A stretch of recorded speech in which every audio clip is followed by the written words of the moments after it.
Hello అందరికీ good morning. ఇది చామంతి చెట్టు. అసలు నార్మల్గా అయితే నేను ఎన్నిసార్లు చామంతి తెచ్చి బయట కొనుక్కొచ్చి పెట్టినా ఏది బ్రతకలేదు. ఈ చెట్టు ఒక్కటి మాత్రమే బతికింది. కానీ ఒక్కసారి చామంతి బతికితే కనుక మళ్ళీ దానికి ఇక మనం తిరిగి చూడాల్సిన అవసరం లేదు. అది చనిపోదు. మనము ఒకవేళ వాటర్ ఇచ్చినా ఇవ్వకుండా, అంటే వాటర్ ఇవ్వాలి కంపల్సరీ.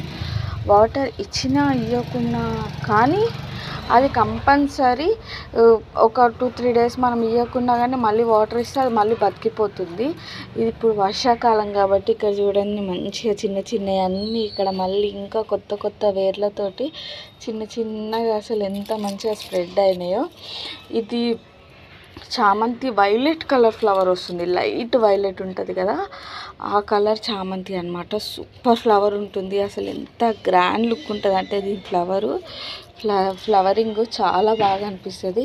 ఈ చిన్న చిన్నవి తీసేసుకొని మంచిగా వేరే దగ్గర మనం మంచిగా పెట్టుకుంటే కనుక మనకు అసలు మంచిగా కేరింగ్ తీసుకొని పెట్టుకుంటే మనకు మంచిగా వస్తుంది అనమాట. చూడండి నేను ఒక 2-3 రోజులు పట్టించుకోకుంటే ఇట్లా ఎండిపోయింది, కానీ అయినా మళ్ళీ వర్షంకి మళ్ళీ బ్రతికేస్తుంది. ఇక్కడ చూడండి ఎంత అసలు. నాకు అయితే అసలు ఫ్లవర్స్ అంటే, చెట్లు పెంచడం అంటే చాలా ఇష్టము. ప్రతి చెట్టుని ఎంత అపురూపంగా చూసుకుంటా అంటే అసలు నాకు అన్న పిల్లలాగా చూసుకుంటాను నేను. నాకు ఎందుకు ఇష్టమో నాకు తెలీదు, కానీ నాకు చెట్లు పెంచడం అంటే చాలా ఇష్టం.